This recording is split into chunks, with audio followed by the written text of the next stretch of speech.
ready. Thank you, sir. Right, Okay. Colleen, please. The meeting tonight is for the conduct of town business by the town board. The public is invited to participate at the items marked on the agenda, public comment.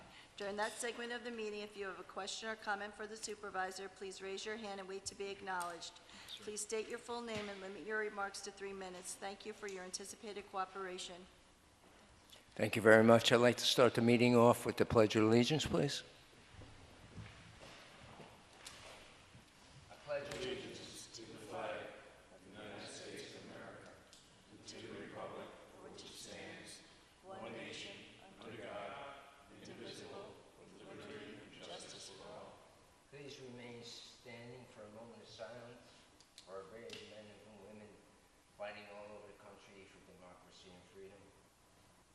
And also for Trooper Clark, who died in the line of duty.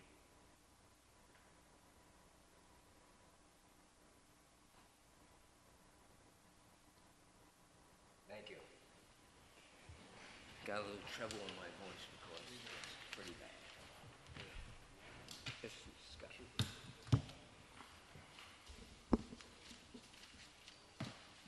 Okay, so I need a motion to approve the agenda.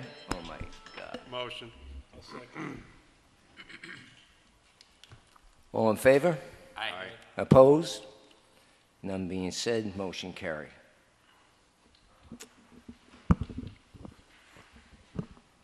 Motions to approve minutes from the June 25th, 2018 Town Board meeting. I'll make that motion. Need a second? Second. All in favor? Aye. Any opposed? So moved. Authorized payment of the bills, $97,419.92. I need a motion to pay the bills. Make that motion. You need a second? All in favor? Aye. Aye. Opposed? None being said? So moved. Comments on the agenda. This is where you can make comments on the agenda, just the agenda. Anybody in the public audience? Going once, going twice. Okay. We have no presentations today. Report of departments and boards. I'll start that off.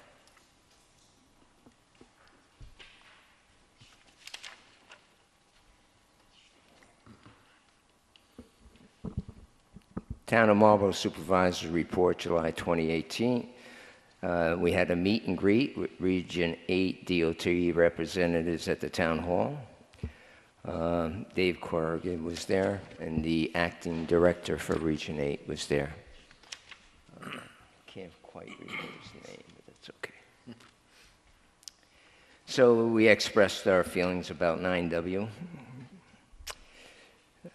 like we've been for the last 10 years. Anyhow, site visit with Councilman Corcoran and Phil Bill Engineering and MCSD Lawrence Cavaza to discuss potential use of property for recreation center. That's by the high school across from Crossroad. Meeting with Councilman Corcoran, Police Chief Kokoza, and PBA representatives for contract discussion. Met a couple hours with our state auditors. Visit site with DOT Representative Dave Corrigan and Sidney Lanzetta to discuss possible TAP grant for sidewalks. That's along the western side of 9W from Youngs Avenue up to Western Avenue. Attended the DARE graduation program at Marlborough Elementary School. That was my 7th time attending that program. What a great program. And as you know, the town of Marlborough sponsors that, right, Chief? Met with Lisa Carver, Central Hudson, discussed the installation of LED lights throughout the town. Got a contract, signed a contract, gave the down payment of $20,000 for the material, and hopefully that'll be happening pretty soon. Discussion with DOT, Gregory Hart, on railroad crossing at Milton Landing. I think we should discuss that at length when it comes to the Milton Landing. Okay, Alan? Yeah, we will.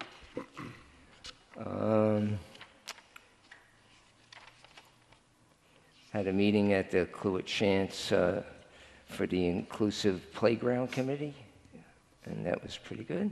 Met with Code Enforcer Tom Corcoran and Ron Blass, our lawyer for the town, to discuss proposed town code changes, which are in the resolutions tonight. Attended Governor Cuomo's announcement of economic revitalization grants. Conference call with UC Planning about TAP grant. Met with Councilman Corcoran, members of the IT committee, and Marlborough Central School District, Michael Bakatis, to compare final quotes for tech equipment. Discuss that later on. Trail building, met with the Jolly Rovers in Milton Landing Park. It's really coming great. I guess there was about 4 or 5 people from New Jersey that came up with the Jolly Rovers. So we accomplished quite a bit that day. And attended Eagle Scout Court of Honor for Robert Ashlers for his project building the dog park at Milton Landing Park. Also had a great pizza party down at the train station. Just want to make a quote that was no taxpayers' money. That was Al Lanzetta's money. And that's respectfully submitted by Al Lanzetta. Thank you very much. So, Mr. Corcoran, you're up next.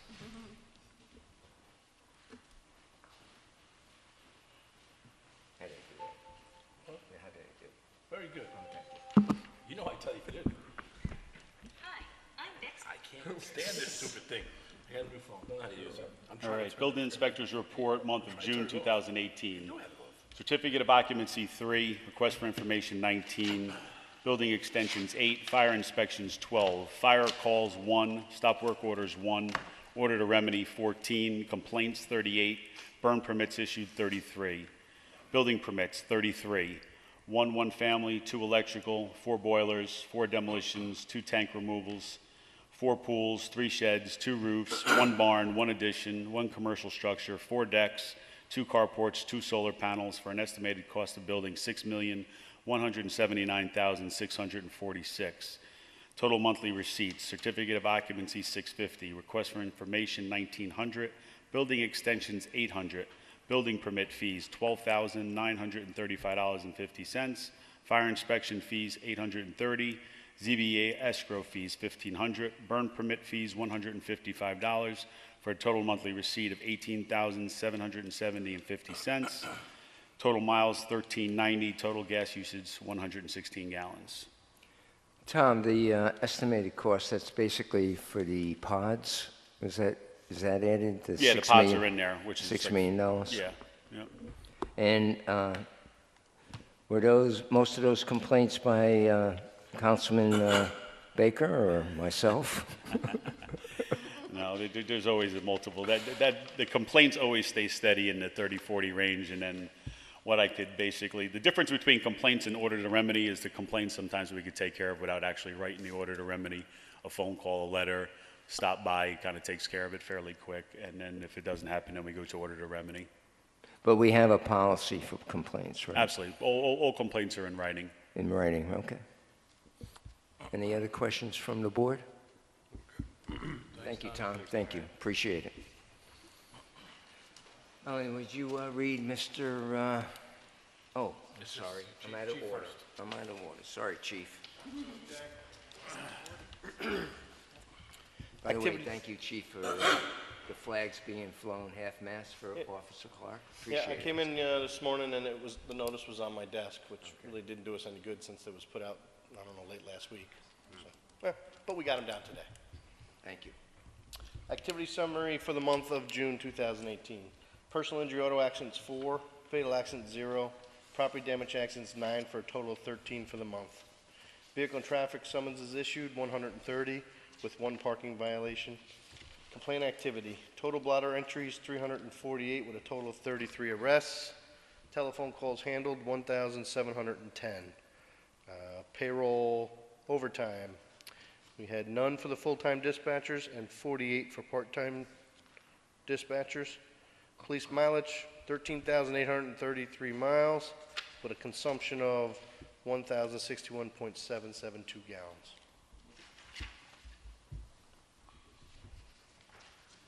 Questions? Any questions for the chief? Mark?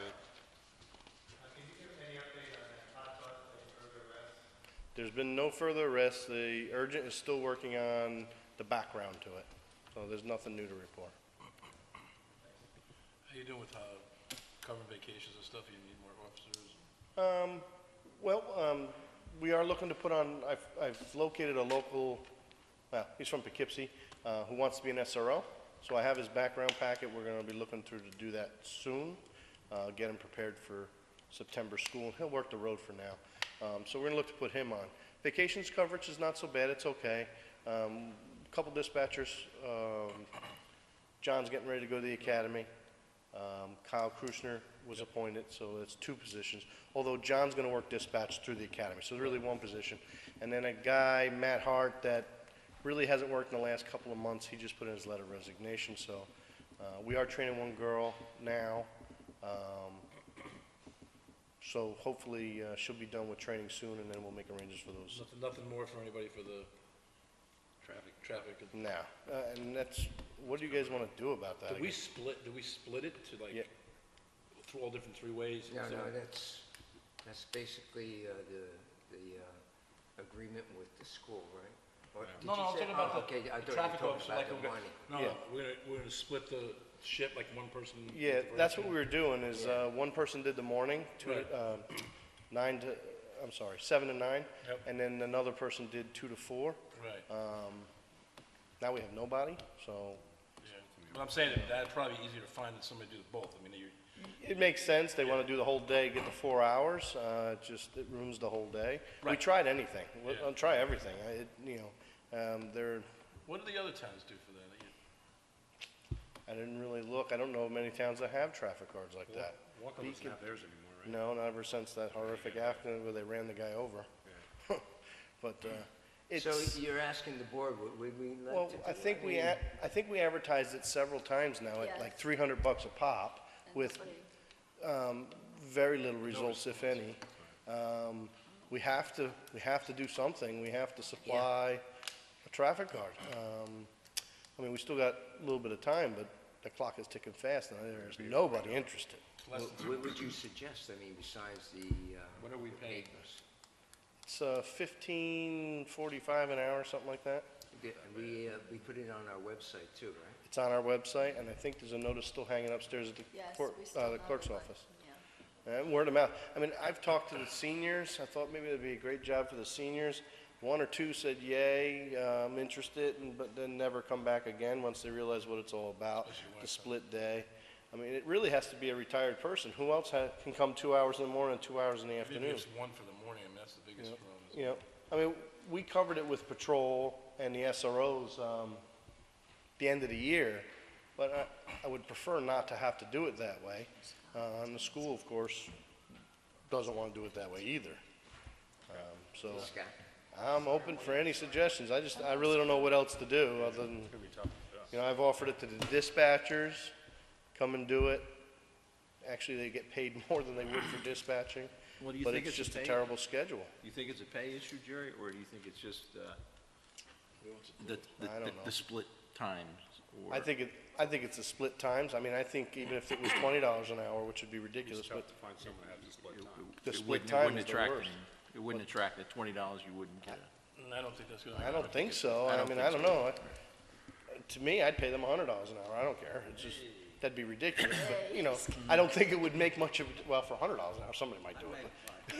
I think the But, approach with two people, maybe somebody coming off a shift or something, and somebody not going on a shift in the afternoon or something like, would Right. work better. It seemed to work better, Right. Then you got 2 people and the other one's out. and yeah, you got, exactly, that was. that And was that's how we ideal. did it. We Yeah, had a no, morning yeah. guy and an afternoon Right, guy. And then the afternoon guy wanted the morning, so we did that. Right. And then he gave us a 2-hour notice that he was quitting. Yeah, I'm a loss for words because the I've never school found it is so- also asking me, Yep. what's up with that because. Never found it so hard to find somebody to actually work. I mean, do we want to try to raise it to $20? Huh? Do we want to try to raise Then you're paying more than the police officers. I mean, Just about. I I mean, think the the police con- officer's 2162, right? If you're gonna do that, you cover it with the police's. The problem with trying to cover police officers is overtime. It's overtime, and if And they I get a don't call, pay they gotta overtime go. to them. Well, no. No, I was talking about just. At least in the morning, we could hold the A-line guys over for 2 hours. Yeah, But but that's 2 hours of overtime, right. and that's expensive. What about a part-time guy just doing it? You still got, not gonna they have come to in. work 4 hours. Contractually, it's 4 hours, right? And But you not, can- has to be contiguous 4 hours? 4 hours. Yes. So you if you both wanted to do that, it'd be an 8-hour day. It'd be an 8-hour day for that That's why I officer, wondered if we just which would try be, raising it to $20 an hour. It's less than a police officer, if you think about it. You're not paying any overtime. We're not getting try anybody. that. I We mean, could try with a little carrot. Change our thinking bait. $20. try 20, yeah. so is it okay to re-advertise it through Yeah, you Colleen wanna at $20 an re-advertise hour? at $20 We an could hour? try it. I mean, I think we probably have $1,000 worth of ads already, so. Yeah, Well, I think This the is the third time, I situation think. calls for something, some kind of action on our part, so this way the school is wanting to know how many hours didn't cover, so Right. they could get a, Well, what I happens don't is, know how to answer that. I bill them quarterly, so their bill will just reflect that there's no traffic on. Okay. Because when I cover it with patrol, the SRO, it's already being paid by them. So, You know, so they want credit for it, so we do that in our quarterly bill. Okay. Yeah, so there's some credit there. they do Right. get credit, The yes. SRO covers, they get a credit. Yeah, Okay, so they just don't pay as much okay. as they should, or But they would. get the credit from the SRO, they don't pay us for the SRO. Right. So it's. Correct. It's a So, match. so right, correct. Okay. So let's try that. So we'll re-advertise at Do $20 we have like an hour? a possibility, I mean, it's gonna go into a full-time employee. I'm thinking, is there a way to do like some shared thing with the highway, like, can it use a person for 4 hours in the middle of the day? They'd be overtime, though. No, but I mean, if we hired a person. 7 to 9, a regular traffic, hi- 9 hired to, a person full-time, oh. they're in the morning there and then you'd be at they're 9 hours a day, to 9 hours a day? right, 7 to 4, Yeah, they would. because traffic guard is 2 to 4. They would incur, because those guys get off at 3. Right. And 2 in the morning. That's a half an hour, you know? Right, I'm and just then trying to think of, I know that's the problem, right? The problem is that's. that's Yeah. split. Yeah, it's and two different- it's all union stuff too. Yeah, two those different guys. You're in overtime. Right, and highway's got union too, right? I don't know what their There's two different contract reads. budgets you're going out of. I think their call-ins are 4 Yeah, hours. so I need a motion There is two. to increase the pay of the crossing guard. Yeah, I'll make that motion. And I'll second it. All in favor? Well, we have to do something. We have to try something. Yeah, gotta try something new. You Gotta catch think some fish, outside you the gotta box. change your bait. If Okay. everybody starts beating up their friends, maybe we can get. Nobody something in. opposed, so motion carried, $20. All right, thanks, Jerry. Full employment. Economy right now. Yeah, right? Yes, please. Can't get people to live. It's crazy. That's a perfect home for it. Thing is, you gotta do it rain, snow. You gotta be available every day.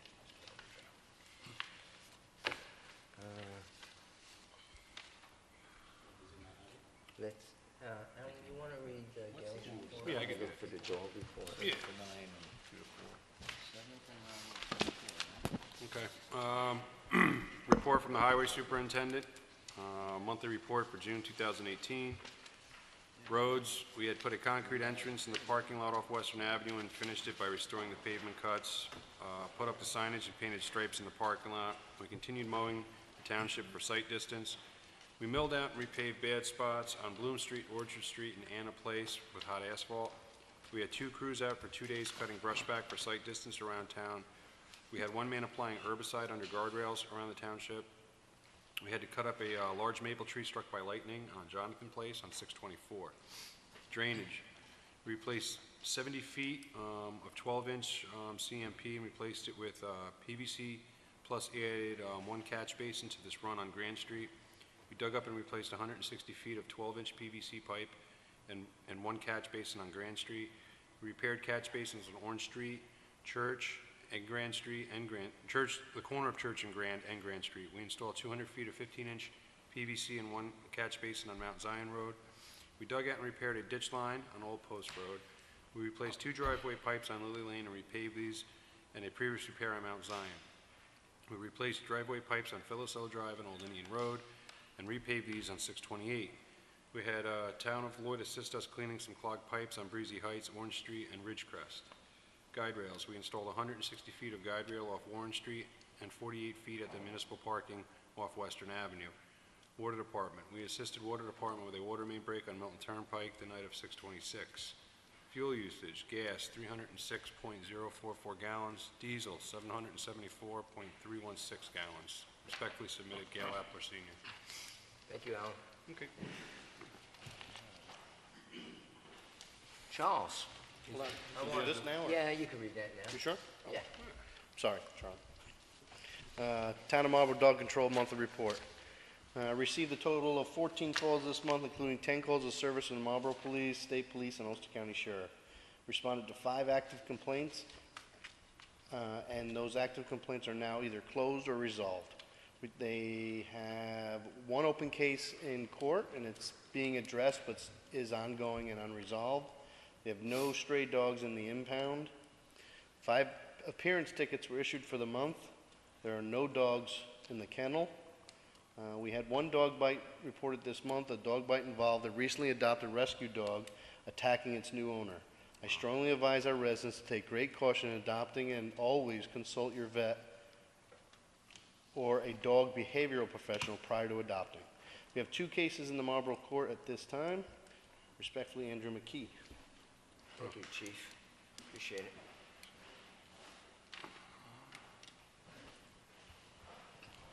Charlie Maggio. How are you doing, Charlie?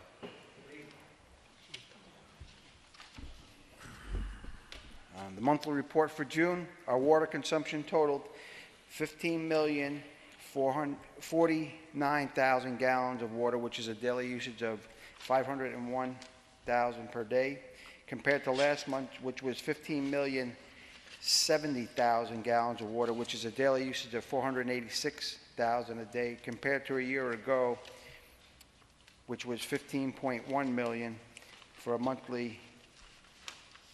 month, and a daily usage of 503. You see that everything is pretty much all the same.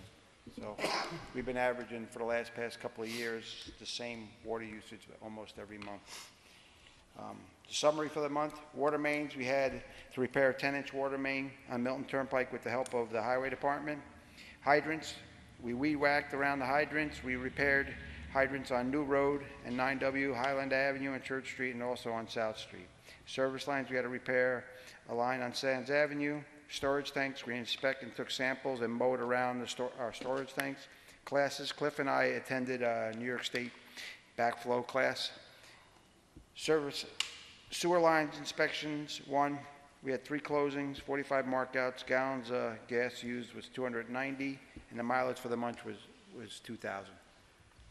Any questions for Charlie? Charlie, any more news on getting everybody hooked up to the sewer in the town?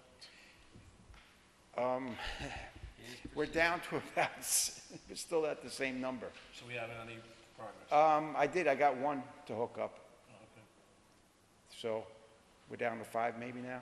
I got 1 on Platic Hill Road to hook up. But Progress.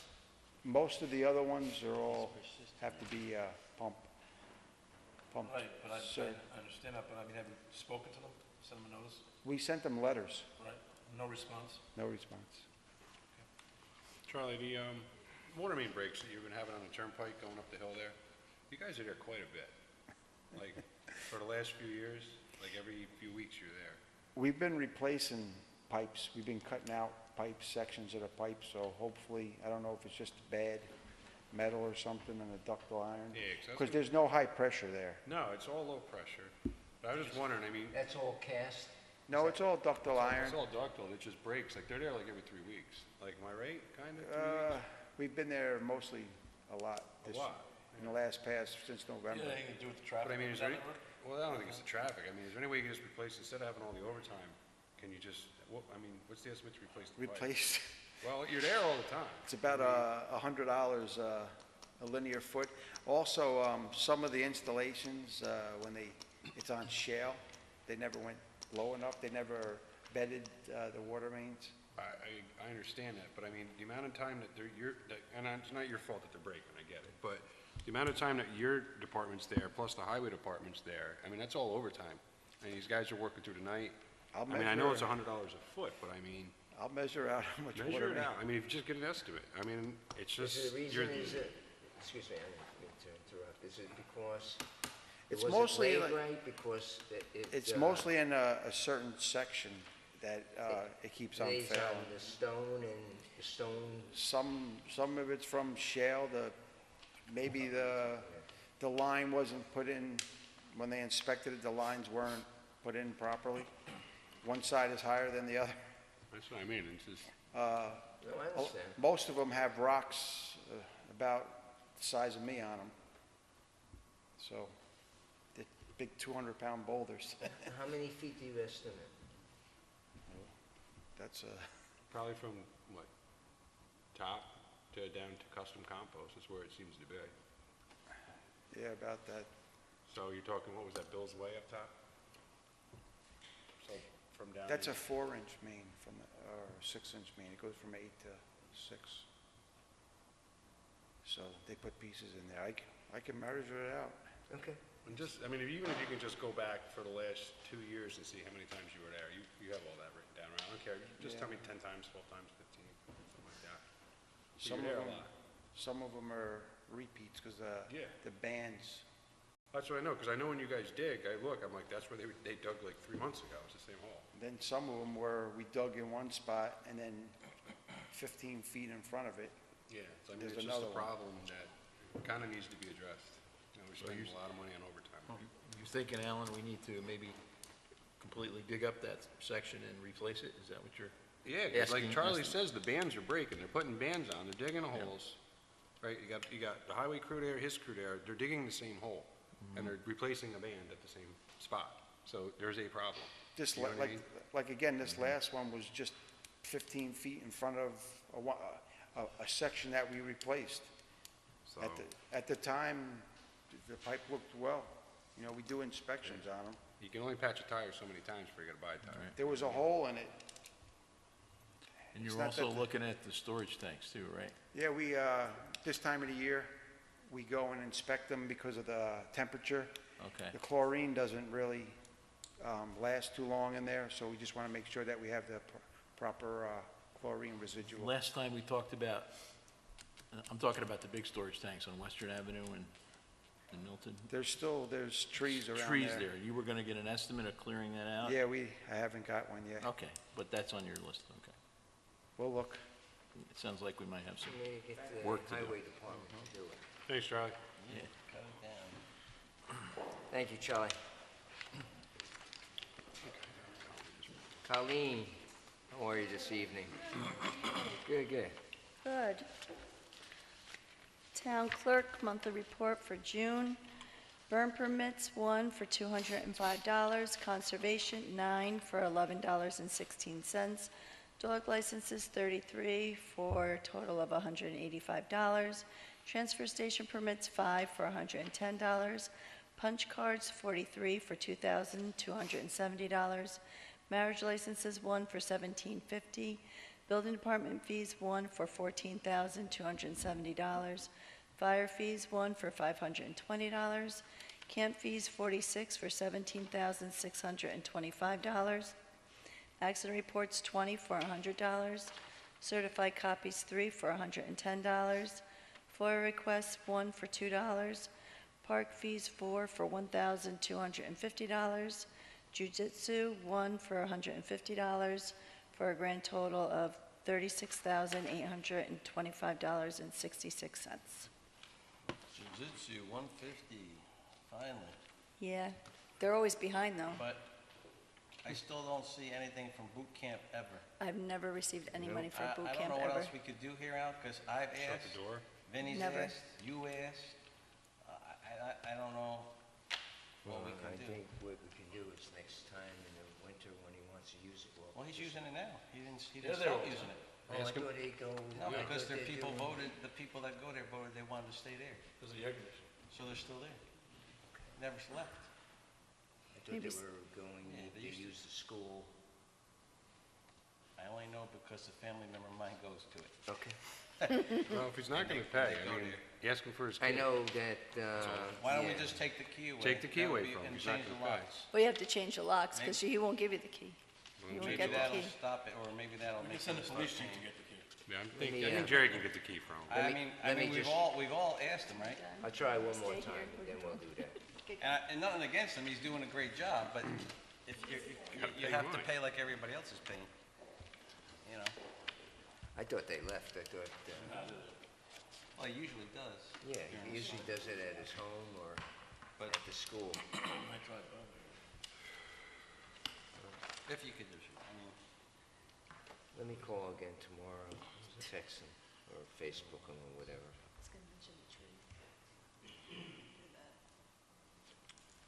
yeah, I know the Zumba, they're always good, and then The other guy's just getting you're caught up starting to because, catch up, I guess. They're always a month behind. well, behind. according to Vincent, he never knew the change. Yeah, I saw him I talked to him about it, he said he didn't know, and Well, he's getting caught up, so then they have to get caught up. They usually play around the 15th. I just had a conversation with Vin, he came in the office.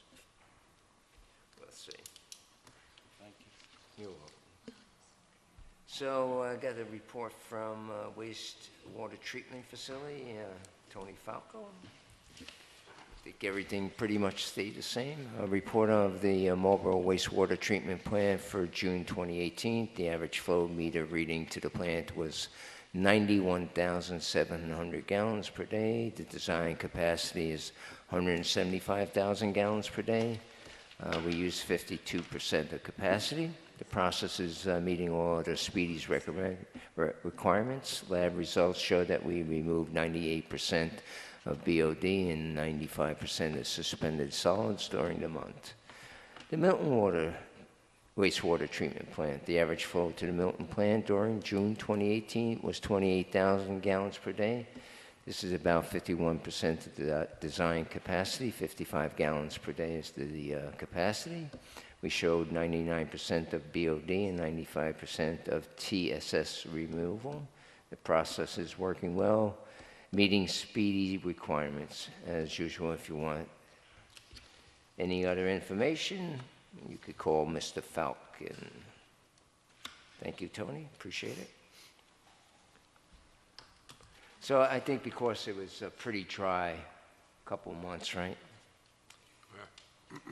Still, all in all, it's very good. Got one from Cindy Hilbert. How would you like to get off that phone and read this? That's what I'm pulling up. Oh, you wonder? Oh, you are. High You can tech. ask him. Here's a short one. Should be good. Town boards from Cindy Hilbert. July report. Our office processed 21 real property sale transfers. We worked on 2 property tax estimates. We filed our final assessment roll on July 1st, 2018. We have recently advertised for the position for data collector for the town assessor office. The want ad was placed in the local paper on Wednesday, June 27, 2018, and ran for 2 consecutive weeks. The cutoff to apply for the position is July 13, 2018. All letters of interest and employment resumes should be mailed directly to the town clerk. A full description of the job posting is listed on the town website under the town job opportunities. We have recently started reviewing there's nothing good about the phone. Recently reviewed every assessor file within our office. We will be reviewing all exemption paperwork for all eligible properties within the town. The project should take several months. That's it. Yeah, I think we did receive one Yeah, I have one here. applicant, right? On my desk, I noticed.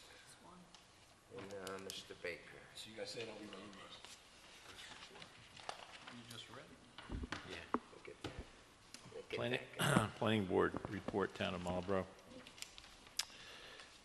Meeting held on June 4th, 2018 at the Town Hall. Attendees, Chris Brand, Manny Cauchi, Steve Clark, Cindy Lanzetta, Joe LaFaro, Ben Trapani, and Joel Trocali. Agenda, first item, Bayside Mixed Use, 18 Bertzel Avenue, Marlborough, public hearing subdivision.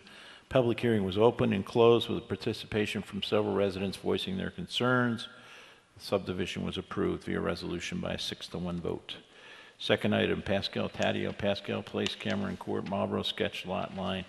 Representative from the applicant presented plans for a proposed lot change to transfer 1.75 acres to a property between contiguous lots, generally along an existing stone wall on the site. The site and change comply with the town's streamlined lot change procedure.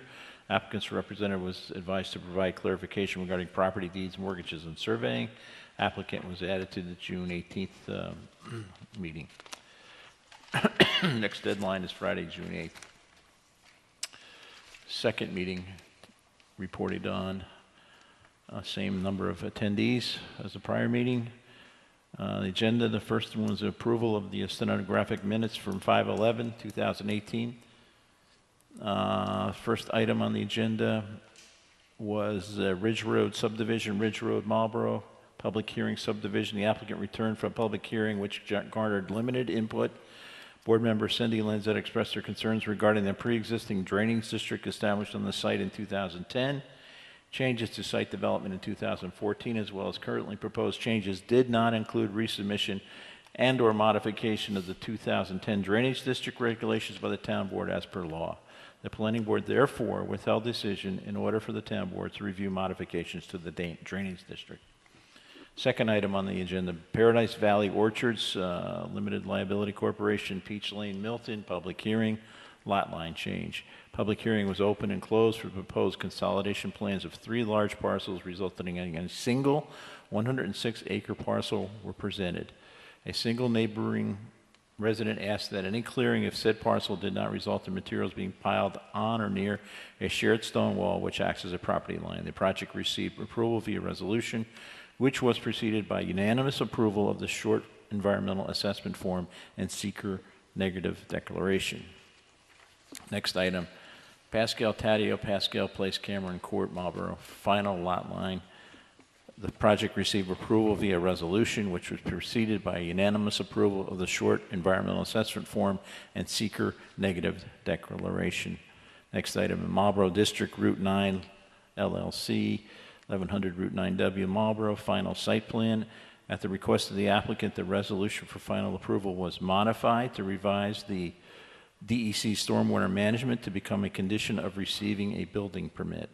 An additional stipulation that no clearing or grading take place prior to issuance of the building permit was also added and approved unanimously. Final item on the agenda, Jim Graziosi, 292-294 Old Post Road, Marlborough, discussion without attorney, engineer, or stenographer. The applicant appeared to gather information to obtain a special use permit at the above address to host special events. As the property is split between the towns of Newburgh and Marlborough, he was advised to seek out the requirements for the town of Newburgh, as any development will require approval by both municipalities, as the property does not meet the minimum acreage requirements stipulated by the town of Marlborough zoning regulations. He was further advised the proposal would require relief from the Marlborough Zoning Board of Appeals. Next deadline for the next meeting is Friday, June 22nd. The next scheduled meeting is Monday, July 16th, 2018. Respectfully submitted, Chris Brand, Chairman, Town of Marlborough Planning Board. Thank you, Howard. Welcome.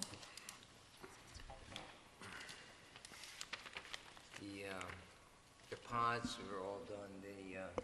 They submitted what they needed for the planning board, and then Mr. Corcoran also reviewed the building permit and issued the building permit, so they're ready to rock and roll. Thanks, Tom. It's a little better the second time around. All right.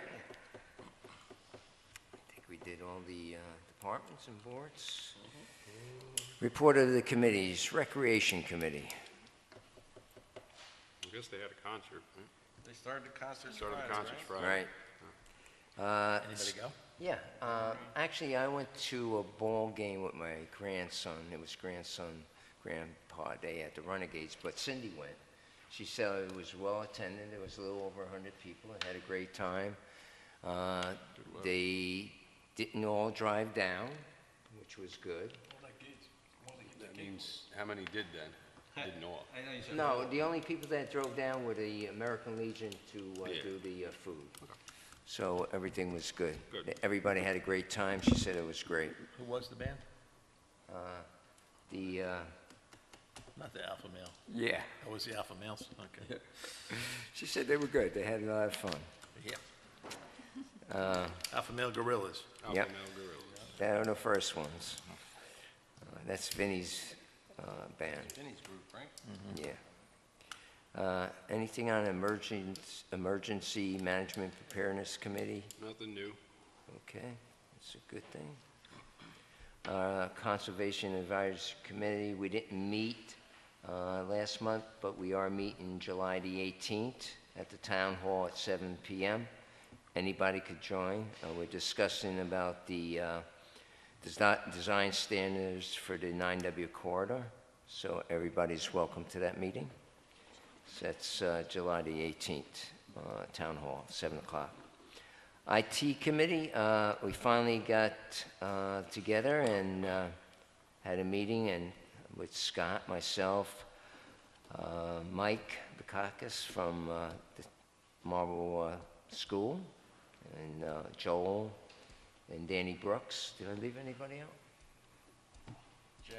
Jerry. Sorry, Jerry.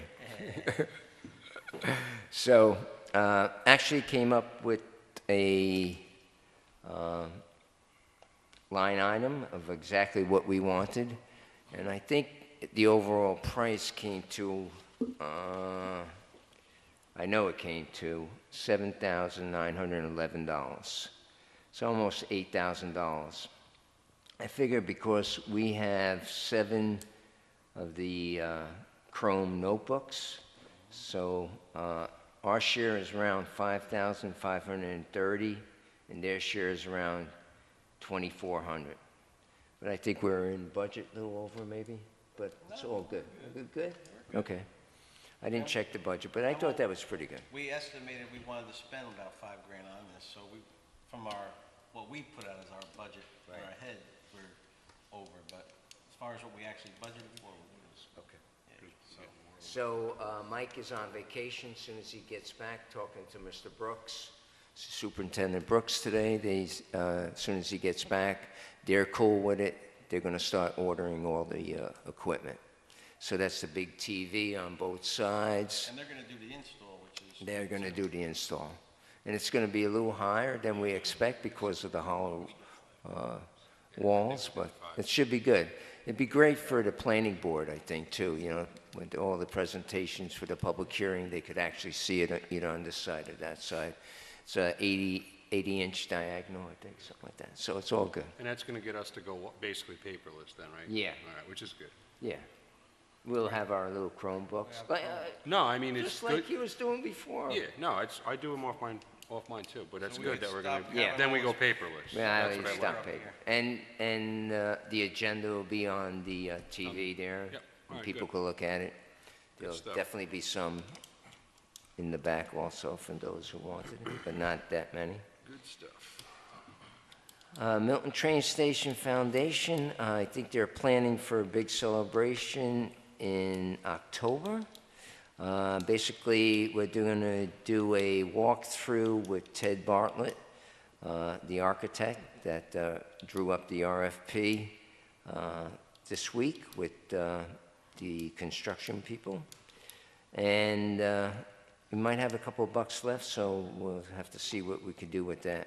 Basically, we got the inside painted, repainted, corked, and the flooring, and a lot of addition as far as concrete work and stuff like that, but it really came out beautiful, I think, so. Are you saying October open house kind of thing? It'll be a big festivity with all people that donated. There's quite a few people that donated. I think between grants and stuff, I think the conclusion is about $800,000, 10 years of hard labor, volunteers. I mean, thousands and thousands of hours of volunteer work. So it'll be like Senator Larkin and those people, Greenspan, and people that donated a lot of money. Yeah. Open to the public, or? Yes. Okay, good. Absolutely. Okay. We should. That's great. Hey, let's discuss the Milton Landing Citizens Committee. So we've been having a terrible, terrible time with CSX. Just awful. It's stopped us from having some different activities. They park their train so we can't get across. They block people that are across on the landing, can't get back. We've asked, I've emailed all the representatives, Senator Larkin, Steve Gold from Frank's office, the governor's office.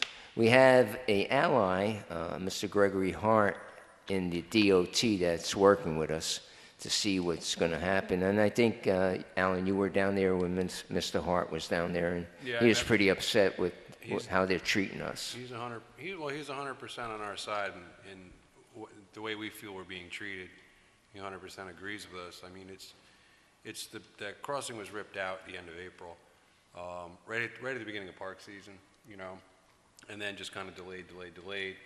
And then when they did finally, I actually reached out to the county fire coordinator. Yep. To let him know that, you know, our access is blocked for any emergency vehicles, police car, ambulance, fire truck, and you know, just to let the town board members know, the Milton Fire District now has a riverboat, emergency riverboat in service. Exactly. We're on the mutual aid plan between Orange County, Ulster County, and Dutchess County, so we're probably going to see a lot of activity with that boat. We can't get our boat across the tracks. We would be able to launch it from the kayak launch.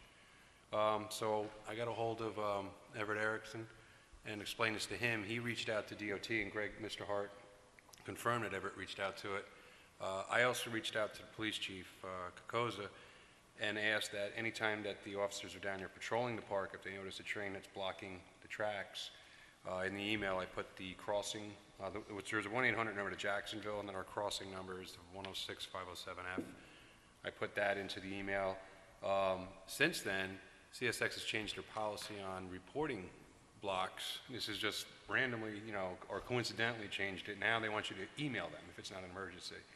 So Jerry, dutifully so, sent an email out to all his officers and said, here's the procedure on how to email them now. And I actually had to call them. I was down there the weekend before July 4th, and 2 large trees actually came down across the tracks from over by the trail property. So I called them up, and the first thing they asked me is, is this an emergency? And I said, yeah, I believe you got one now. So anyway, we did follow up on that.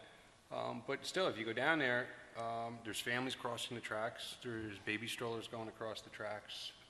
There's people walking across those tracks. It's an uneven surface. I saw Dave Zambito's guys down there working.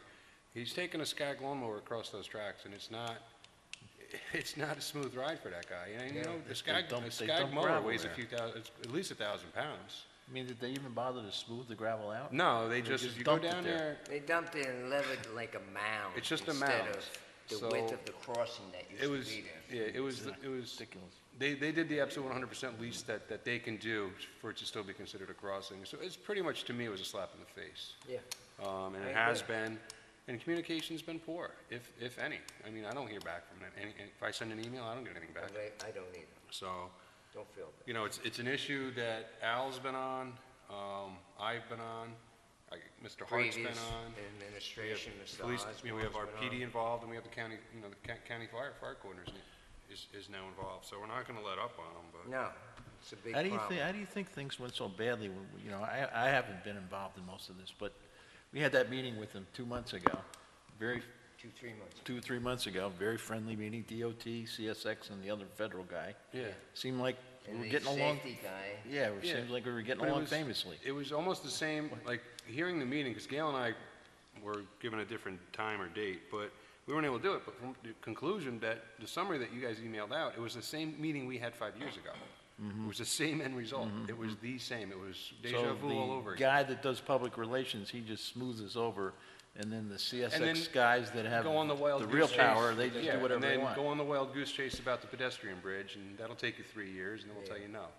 Yeah, we So- took it a little further this time. We actually did an application into CSX, the people down the corporate, and I actually spent a couple of days getting all the information that they said they needed as far as, a diagram of where we would like the crossing to be. We talked about it at that meeting. And then I think Mr. Frangelica, I think it was it. The safety guy? Yeah, That's safety Lou, right? guy, he sent a bunch of stuff, and look at this, this is how you do a electronic gated crossing, blah, blah. And talked to DOT, said they had money, they would do. help us. And so I gave them all that information just to find out. They said, unfortunately, we have to decline the crossing, but if you want to do a cross over, overhead, we'll be more than willing to work with you. And that's like, Big it's project. not ADA compliant. We don't have the land. They know this. They play Yeah, us they're just every playing. time. So the only hope we could have is like some papers maybe get interested, take some pictures down there. And because it's a big issue, because It's a huge issue. the state invested $500,000 in that property. So can we Well, get our state's The biggest issue is, Yeah, we've been trying. congressman? Can we get our trying. the U.S. biggest senator? issue is that's a town right away. That's a deeded right away. It's a roadway. They are basically blocking a town road. It's ridiculous. So, I mean, what they're doing is, and they're trying to hide behind federal railroad law, but New York State has its own railroad law. Can we get, Get our lawyer and sue him. can we It's get- going to have to come to that, I mean, that's the only unfortunately. way that they listen. Can we get Mr. Schumer and Mrs. Gillibrand after There them? you go. Can we? Have we? We should, we We can, should. I think 100%, we because should. that's what we're going to need to get Does this done. somebody want to draft a letter or something? I don't know what's the best way to do that? I'll take care of that. I'll ask them that. Because there's only two, I think, in the county that are There's, not, there's, Two crossings. I went, years ago, before I even got on the board, when we were just starting to cut the trees down over there, I went just to make sure we actually had a crossing, because I said, I don't want to do all this for naught. But in Ulster County, it actually has it listed. I could dig up, I have it electronically, so I can dig it up. That's one of two crossings in Ulster County that are guarded by only a bell. And there's one, I believe, in the town of Saugerties, and there's one in here. And the reason was because it was deemed such low usage. Because technically it was Shell Oil, then it went to Agway. Yes. When it went to Suburban, there wasn't, I don't think Suburban ever used it. They may Well, have used it a couple We're times, but about I to think ask it's for all ended millions at of Agway. dollars to make it a park and a pier and Yeah. all that kind of So, stuff. but what they're telling us is for them to take it from just a bell crossing, that they're gonna have to replace all the sensors. And to me, that's their problem. That's their issue. It's their safety, you know what I mean? It's their safety issue. It's their responsibility. Yes, it's gonna cost them a little bit of money, but, I mean, someone's gonna get hurt the way it is. It was being used responsibly when it was just a bell. Yes, it's much more dangerous, and no, it wasn't ADA. So we definitely need to get up to the ADA standard, and having the crossing guards would be nice. so, it- we'll still we keep have, on but it's- pressing, and if it's it our comes road. to that, well, This is like someone chopping off the end of your driveway. Enough's enough. It's been Yeah. 10 years. I agree. Let's see what happens. Actually, there's a lawyer that is on the train station committee, Give him a call. Sherman. Sure. Yeah, Sherman. Well, maybe he might want to help out. Yep. He is the president now, so Yes, he is. let's check it out. Cool. Thank you, Alan, No appreciate problem. it. Thank you for your work on this too, Al. This is, Mark, if you would like any more information, and, oh, I've been feeding Mark, don't worry about that. okay. Sounds like a great, Excuse me? I have two calls today that came back to me from their media people, for both Park and the other fellow. So tomorrow they're supposed to get back to me again. Okay. Doc, you want to come up? You got a question? Just mention your name because we haven't seen you in a while. Come go up up there so you get on there. Get on the video. Just a quick comment, just to be careful what we're asking for, because we don't want them blowing their horns, like Metro North does, at the crossing at Pirate Canoe Club. If they blow their horns up and down the river like this, it's going to drive everybody crazy. On occasion, they do. They don't always do it. No, that's actually a registered crossing. They have to sound. It's called sounding. So Metro North does it different because Metro North speeds exceed these speeds. Okay. But they have a certain spot, when they come around that turn, that's their distance to start sounding. And when they're heading north, it's just before, I'm trying to think of a waypoint that I could explain to you, but if you look up the tracks, it's like, there's a certain amount of distance before that crossing, they have to start sounding. No matter what? No matter what. No matter what, okay. If there's- And if there- when they come from the north, it's the same thing? It's the same way, it's a Yeah. distance from the crossing where they have to start sounding. Okay, but it's not the same sound as the Metro North? No, Metro North, I think, sounds a lot They louder. do four, they do four. They do four. Yeah. These guys can do, I don't think there's a limit, but there has to be a sound. Okay. But Metro North is traveling at a higher rate of speed, and there's been numerous accidents down Yeah, that yeah, way. So, yeah. Okay. and that's vehicle. This would just be pedestrian. Good. So, Thank yeah, You're welcome. Howard, do you have anything on Marlborough Hamlet Economic Development Committee? Just a little bit of activity there. We had this expert come and talk to us, Carl Beard from National Park Service. He was very good, gave us a lot of points about developing a trail plan. We probably want more of his time. He asked us to draft a letter officially asking for his time, which we did. They approved it, so I think we can get another day or two out of him to help us finalize Yeah, he's a good guy. the trail plan. So that's the only thing I have that's new on that regard. The other We thing- don't have anything new from the parking lot. I hate to ask about it, but St. Mary's parking lot, do we? No, I haven't received anything back from the diocese Mm-hmm. in New York City. So the reason I was asking that, because I overheard you guys Yeah. that day, I didn't know about it, but what if it comes back and we can't use that? What would we do? Where would we have parking? I think there's enough room to the south of it to make something out of that where they could go in and, I mean, it's workable. You know what I'm talking about? Maybe. Between Christ Church Mm-hmm. and St. Mary's parking lot. There's a There's little a bit. road they used to use there Yeah. to go down to the quarry. Yeah. So, I mean, it needs some clearing and stuff. And I am think it could be- confident we can work something out here. It's just, Yeah, Ain't in it. Salvador said that he's having a tough time getting Father Tom because Father Tom is on vacation. So I checked with him last week, and that's what he told me. But does it come down to Father Tom, or does it come down to? no. I think the priest in charge probably has more say. I know that in our church that was the case. Well, I'm saying if Father Tom says absolutely not, then what's the next step, I guess? The next I'm step asking. is then we'll look at the property and see how we can develop it, or, you know, if we could talk to Christ Church, say, during the day. They have plenty of parking there. I think the church has to, give a little bit here, and but we'll see. I don't know. We'll follow. I mean, you guys worked a hard time on all this stuff to get to this Speaking point. of St. Mary's parking lot, did we see any results from the other, No, I didn't get any results too from the letter. the letter we sent regarding the state police? No, I sent it registered mail too. Yeah, no. Have they still been there? Oh, yeah. I haven't seen them since a month ago, yeah. Excuse me? Because of the auction. So Howard, you might want to let the audience know what you're talking What about. we're referring to is the fact that, most people that live in the town of Marlborough know that the state police use the St. Mary's parking lot as a traffic detail checkpoint and often pull over commercial vehicles primarily. And we've been getting a lot of complaints from business people in the town that it's affecting their business because people know about this, not just commercial, but other just residents in general, and take the Latin Town route to avoid that traffic detail.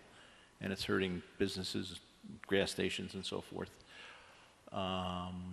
So we've had numerous complaints, really. So we sent a letter to the state police asking them to curtail that detail because it's my understanding it's private property. They're not really supposed to be doing that on private property. So it just doesn't give a welcoming atmosphere to the town of Marlborough when you come in and see a detail of state policemen. I know they're doing their jobs. They have to do their jobs. That's what they're paid to do. But maybe there's a better spot to do it. So that's what we asked of them. Yeah. Yes. Please. Sorry, we didn't give you a mic. We can. One of the concerns I expressed, yes, they use the St. Mary's parking lot mainly to pull the traffic off the road to keep traffic on 9W flowing. There is nothing saying they have to do that. So if they wanted to really do it, they would just do it on the side of the street, making your traffic flow problem even worse. Will they do that? I don't know. But I know the maintenance people put up signs in that parking lot, and they sent letters too, and they went with no answer, and they still do what they want to do. So I don't know what's going to happen. I mean, technically, can the property owner call us and we go down there? But I can tell you, we're not throwing the state police off of there, so. Yeah, that's going to be a problem, so. But, you know, Rodney Dangerfield of towns. Yeah. so that's, Well, and I wouldn't put it past them to move it on We the just mailed it last 9W. week, right? We just It mailed it was only a last week ago, right? So A little over a week ago, so. let's wait a while, see And I if know we the get church, any kind the of church was response. gonna send a letter too. I don't, again, that was Father Tom was gonna do that, but Yeah. I don't know if he's done that or not. But The signs were put up quite a while ago, and they don't heed to those. what did the sign say? I don't know. No parking for church business only, all other vehicles are gonna be towed at owner's expense, with a tow truck company name, I think. But, what that curtailed was the commercial traffic parking there overnight. Overnight, yeah. You don't see 18-wheelers parked there sleeping all night long anymore. So that's a good thing. And just on a lighter note, we don't do details down there anymore either, since those signs went up. We respect what their wishes. All right, thank you. Thanks, Chief. Thanks, Jerry. I mean, they could do details on the way out of the town, right? Which is where you do them more, well, yeah. Meet Me in Marlborough. Anything on Meet Me in Marlborough? I know the farm market They got started. the farm market, it's Yeah. very well attended, it looks like every time. So it looks good. Before it started, I went up there and noticed these big holes on that turnout. So I asked Gail if he put some item 4 down there, or the millings. Yeah, the millings. And he did. Yeah. So that was I good. actually did notice that. I couldn't believe it, actually. Thank you, Gail and John. Hamilton Milton Association Committee, the flowers look gorgeous this year. Yeah, they're watering away. Yeah. It's tough to keep up with, but they're doing them twice a day this year. So they have 2 little vehicles watering? or Yeah, what? Vivian had an issue with the bigger one, the Gator. She got, she just had an issue with it last year, I'll leave it at that. So they went and got a nice golf cart, used, Gary Lazaroff, fixed it all up, and, went through it and everything, it runs great, and that's for Vivian. And then Jamie Aff's got the heavier Gator. Okay. So he's got the pumps on him, and he's out there twice a day, so making it Yeah. happen, but. So, did you guys donate that? The fire department donated 2,000 to the HMA. So basically, yeah, it was us, the golf cart came from us, basically. So, out of Well, our, thank you out of for our doing that. fundraisers. No problem. That was just money from our fundraisers to them. Fantastic. That was from the cocktail hour? Yeah, part of It it. looked like it was really well attended. Actually, no, it wasn't. This was one of our lowest attendances. Is that right? Yeah. Maybe because there was It was 2 smaller. tents? Well, I think because we had smaller tents. So, and that just happened to be the way it was, but it was, I mean, it was well attended. I think it was 150, 160, but that's lower than, it's like 50 to 60 lower than what we used to get. But it's still, we did good. We made out all right, and I think everybody had a good time. So, Absolutely. see Thank everyone you. again next year. Transfer Station Review Committee. The Whoa. Transfer Station Committee was going to meet this Wednesday in anticipation of having somebody from New Paltz meet with us to give us all the details on their franchise, but I haven't been able to nail that down. Turns out the Village of New Paltz, the real expert is a councilman on the Village of New Paltz board. His name is Dennis Flynn. Dennis Flynn, I think. And Dennis, something like that. Yeah, No. Dennis. Dennis, Yeah, I read the Dennis, emails. He's got a board meeting on Wednesday. yeah, he's got a board meeting Wednesday night. Dennis somebody, anyway. So we're gonna have to move our meeting, because our next step was to get this input from New Paltz, so. As soon as I hear back from him, we'll schedule a meeting, and I'll give you guys all the details that we gather from that meeting. But the town of New Paltz supervisor I spoke to said, you know, so far, it's only been in existence for a month or so. You know, feedback has been mainly positive. That's his view. I've talked to other people. There's a lot of complaints, but New Paltz complains a lot, so. Towns complain a lot about change, so we'll have to see. Yeah. Howard, his name is, I looked it up, it's Dennis Young. Dennis Young, that's That's it, it. yeah. That's I looked it, at the Dennis Young, email. yep. That's an open meeting, right? And Yeah. Certainly, and all of our meetings Yeah, are if open anybody meetings. wants, yeah, we don't really make too many decisions. Because it's on the website. You know you wanted to be on camera. I wanted to compliment the guys that work at the transfer station. Like, apparently, the county came down with a bunch of regulations or changes in how to handle recycling, and they have been really, really helpful. When people come in and you have your bottles in one bag and your cans in another one, and they tell you that what caps have to come off the glass bottles, and Yeah. they've just been very, very patient with everybody. That's Larry, who was just here, but he left, I Yep. guess. But he just had attended he went up to the recycling center in Kingston and got a full day's Well, we were, a lesson couple on of it. weeks ago, I was there on a Saturday, Yeah. and they were literally fishing glass bottles out of the plastic bin because of the fines that the county puts on top of it, so. Yeah, exactly. They're County's trying real being- hard to meet the Right. conditions. And they're being more fastidious about it because Yeah. the whole problem with recycling in I'm general. in- A single flow and, Yeah, I mean, I'm sure everything's being looked at more carefully now. It is. I actually read an article today, I'll forward it to the committee. It's the state of California, how it was basically a pioneer in recycling and everything, and a lot of people relied on it. They're actually sending their paper, cardboard, actually landfills. A lot of the Sure. plastic, glass going to landfills because the markets have closed down. Obviously, we know about China. Right. China says we're done sorting people's garbage, and they want the higher quality of recyclables, and there's only smaller markets like Vietnam, and maybe was another one, Thailand. They're like the ones taking it, but there isn't a way to ship it there. So California was getting $100 a metric ton for paper cardboard. They're down to like $5 a ton now of what they can get rid of. The rest of it's going to landfills. Right. So it's not going to get bleak for everybody. Yep. Okay. No, nothing else new on that front. Old business. I have not heard anything from Tom Vac, the sale. Tom Vac, have you? I called Phil Bell twice. He hasn't answered. Maybe you could give him a call. I emailed him, he didn't email, so, but he said after the 4th, so Okay. I would assume definitely by next meeting, he'd have the Proposal? proposal done. Okay. Yeah. But nothing from the buyer yet. No. He still has the contract, it's in his hands. Design standards for the Route 9W Corridor Overlay District. As I said, we're going to meet July the 18th. CAC, LWRP. We have a bunch of stuff left over from that the lawyers came back with, and John Beham's working on that. Yep. And Let me just jump in on it, yeah. yeah, jump on it. And the grants that are kind of associated with it. So there's this tree grant from the DEC that Rosemary's been working a lot of hours on. It's 100-plus trees for Milton and Marlborough. That'll be submitted this Wednesday.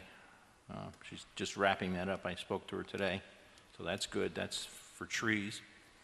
Then there's the 3 CFA grants, and the deadline for that is July 27th. And we still have some work to do on those. We met again today to detail what's left to do, so we hope to have that done a couple of days before the deadline, and that's the 3 grants, the Upper and Lower Milton Landing and the Milton Pier.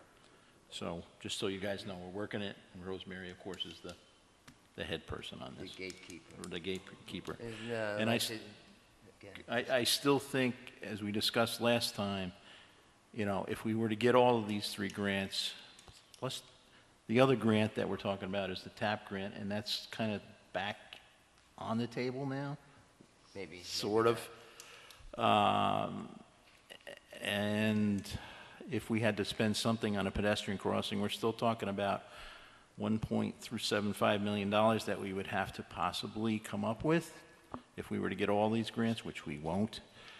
And I spoke to Chris this morning about, last time we talked about this, she had estimates for a bond, a 30-year bond, and you guys told me, let's look at a ban. And she said, yes, a ban would be cheaper, at least for the first 5 years, a lower interest rate. So she's going to give me some information on that, and I'll later this week, and we'll see what that is. But I mean, the big thing about this, Howard, though, I mean, if we can't really get the CSX to come on board absolutely, with us, of course, it's a we huge, can't be blowing money on it's huge a big issue. year if we're not gonna be able to really get to it. Right. Well, it's not the fact that, look, CSX just not playing nice in the sandbox, but CSX can't jump out of the sandbox and walk away either. So we're gonna get that crossing. They're just not being very nice about it. They can't, by law, they can't close our road, and they know that. This is just a game, Scott. I mean, I know exactly what you're saying. Yeah, why build a mansion if you don't have a driveway? I get it. Well, like you just said, we might have to sue them because I sent them the deed stating that we own that. Yeah. That's ours. That crossing's ours. It are. We're legally right to use that crossing. I guess we could shut it down. That would, couldn't we? We could dig up the tracks. No. We can't do that. There's federal railroad laws. Don't do that now. Really don't want to be run over Strike that by from a the record. choo-choo train. No, I mean, the biggest thing is, like Greg Hart said, is he's trying to force CSX to a hearing, and that's what this needs is a hearing, and CSX is balking at the hearing. But they're going to have to go. Again, that's all. ridiculous because It's just 3 a months game. ago, we were making steps towards that, so Yeah, I don't it's know just what a happened. game. Like Alan said, Mr. Hart said, even though they denied us, that's not the end. Right. He said, the hearing has to be with DOT, so let's see what happens. Right. Hopefully, we'll see that. But We'll be all right. I know what you're saying, I'm a little Scott, bit and optimistic. I understand that, but, we're going full steam ahead on these grants, so. No, I mean, yeah, we gotta go full Yep. steam ahead. So, okay. It's just I hope that at the end of the process, Yep. if we're gonna be doing something like this, Yeah. we can actually have a crossing to utilize what we wanna build. And you know what, Scott, I think that state parks and Scenic Hudson never would have gave us the money for the land. Yeah, So State they Parks know and there's a Scenic crossing. Hudson. I know there's a crossing there, we all know there's a crossing there, but Yes, they're That not would have playing been a huge nice. part of them I agree saying, with sorry, we we're not gotta going to do give you the money. something. Like Al said, the biggest thing is the state gave $500 million to purchase the property. 500,000, it's not me. No, thousand, sorry. I wish it was $500,000 for a piece of property that now they're kind of like, No, the but state themselves, which is part of the DOT, right? Yeah, but no, I I think, think DOT with is on that our being side. said, the town never would have received that money if there wasn't a deeded crossing. They never would have gave us that money. We know there's a legal crossing. Yeah, but that's what I'm saying. CSX is just playing a Still game. can't cross it right now, though, right? You can cross it. You might trip and fall and kill yourself. it's ridiculous. but- I mean, the thing is, it's there, but it's not really there. That's my And point. then who do you sue? CSX or the town? Yeah. I don't know, it's our crossing, because if someone does fall, I'm It's sure we'll just, be listed. all this is a political game. It's all it is. Just play the game. They'll get there. Losing it right now. I have full confidence that. And So, the and next one- also on that tree grant, I'd like to thank Senator Larkin and Executive Michael Hine for giving those letters of, Exactly, and also and John, Steve Zambito for giving the tree estimates, and John Behan, who's been a lot of time. and John Behan, and of course Give me- Rosemary. Right, Rosemary's She's key. champion. Zoning changes, we're gonna go through Route that? 9W corridor study out, just the only thing there is we have a meeting on, Oh, yeah, sorry. July something or other, Yeah, I think When is it's it? coming up. 19. 19th, okay. Yep, we're having it upstairs at the conference So room. what they're gonna tell us about is this extended analysis that they're gonna do, and either what the outcome of that is, or what it's gonna, what they hope the outcome to be, and hopefully wrap this up, and then we can move forward and get 9W repaved. In our lifetime, maybe. Okay, Scott, come on, be positive. I'm trying to be, but it's just like, it's been like the same. Zoning changes, we're gonna discuss that later on in resolution. Any new business, gentlemen? No. Correspondence, I have a few.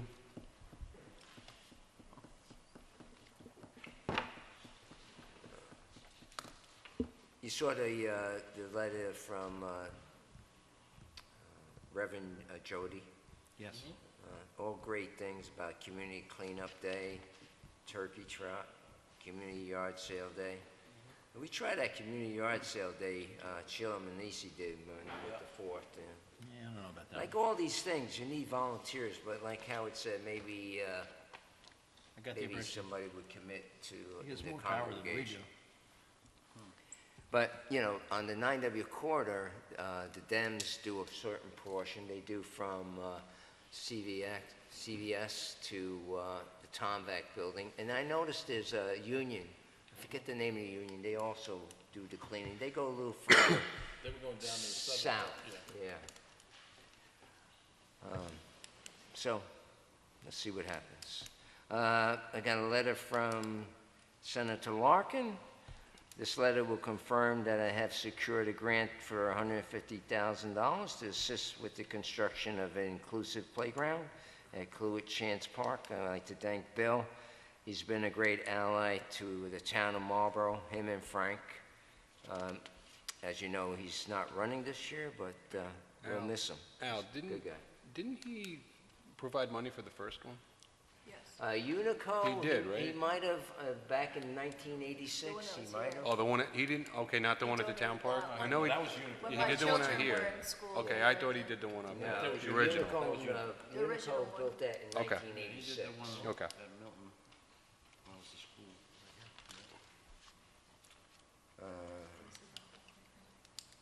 So, That's this fantastic. gentleman, did we have a problem with Lewis last time at the park?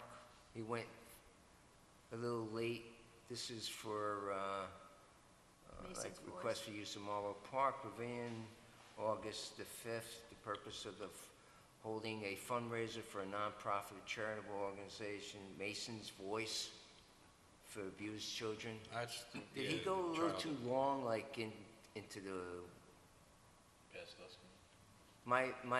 Somehow my memory. We have to check on that.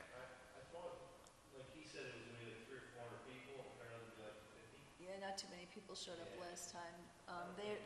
It gets bigger every year, it seems, and this time they're saying that they're not going to do as much. This That's what- Cosmo, Yeah, for Mason's Voice. DESOSMO.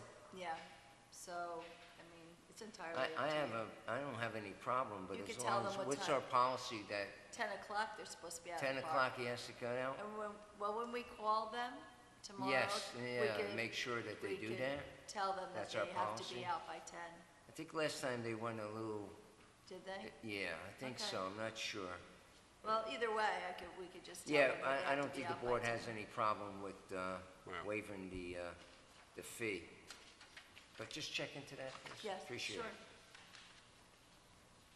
it. And also from Rick Cornfield about the soccer. Is Yeah, that they're so? already in the book. The Yeah, fall that's- 2018 Recreation Youth Soccer Program. 9/8, 9/15, 9/22, 9/29, 10/6, and 10/13. Board don't have a problem with that. Nope. Also, Ruth Fairclough and Bishop Max Fairclough, they do this every year. They have Faith Church of God Family. Purpose of the event is to foster community solidarity through exposure and mission activities such as offering free food, clothing, and household items. They do this every year, Yes, and 9/12 to 9/15. yes. They don't interfere with camp. We had. They do we always had- fundraisers, and then they hold the service at the end, and they donate food and things like that to needy. Board don't have a problem with that. No. Got a memo from Mr. Apple saying he'll be gone, 7/18 He's on vacation. to 7/14/18.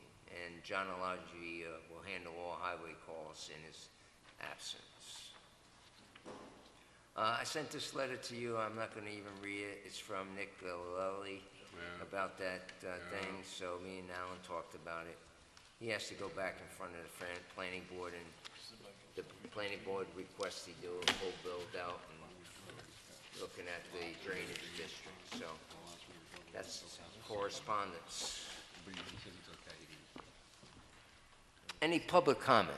Hey, just while you're in correspondence, Al, sorry, I think you guys are aware Reverend Blue passed away? Yes. So there's going to be memorial services August 11th at the Latin Town Church. Okay. And then following that's we're going to come down to the fire department. So I don't know if town board members want to get involved. I know he was a big part of, the town with stuff. So That was August, August 11th. what time? And I think it's at 3. Cool. And that's at the church. At the Latin Town Church. Okay. And then following that, everyone will come down to the fire department for refreshments. Big loss for the town. It is, and we just send him a letter to get well. It's Yeah. funny how things work out. That's have no control over that. Now, public comments. Yes.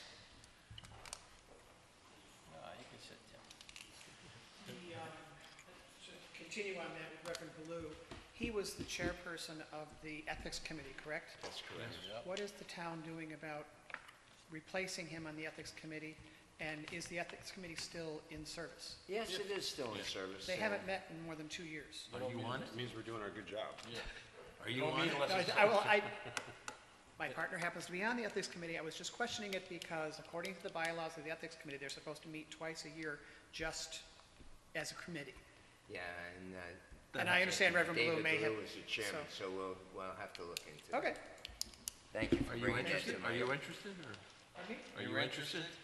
I'm not sure having 2 people in the same household on the committee would be... Right, there's a whole thing about Republicans, Democrat. Democrats. Depends if you're a Republican, one's a Republican, one's a Democrat. Bring the new committee members in and update them on history and stuff like that. Yeah, let me check into that some more. I would happily do it, but I won't do it as long as Michael's on the committee. Yeah, Yeah, I don't think he could anyway. so we'll have to kick Maybe him Michael off. wants to be the chairman. We could double time it, huh? I know, we worked on that a year, right, Howard? Yes.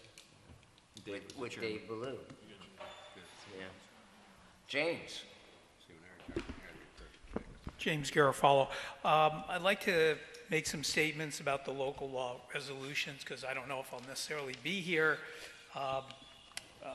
when these come back for a public hearing, but I'd like to make some statements, one of which is, I understand you build a 4-story building, possibility you might actually block somebody's view. There's nothing you can do about that.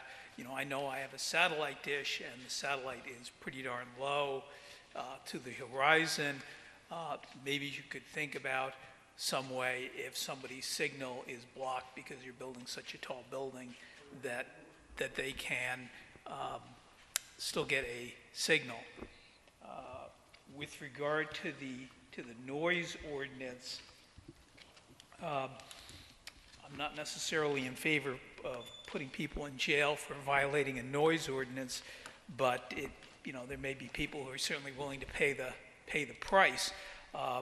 It's somewhat interesting that the noise ordinance considers a violation for the day, so that once they get a citation for that day, I don't think you can give them another citation the way the law is written.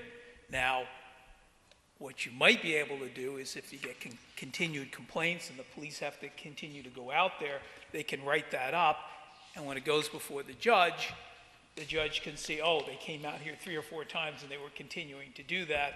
They might stick them with a higher penalty than if the police came out, gave them a citation, and they stopped the noise. One of the things the noise ordinance doesn't do is differentiate between instantaneous noise, like a firecracker, somebody shooting a gun, or somebody slamming a door, their garage door, something like that.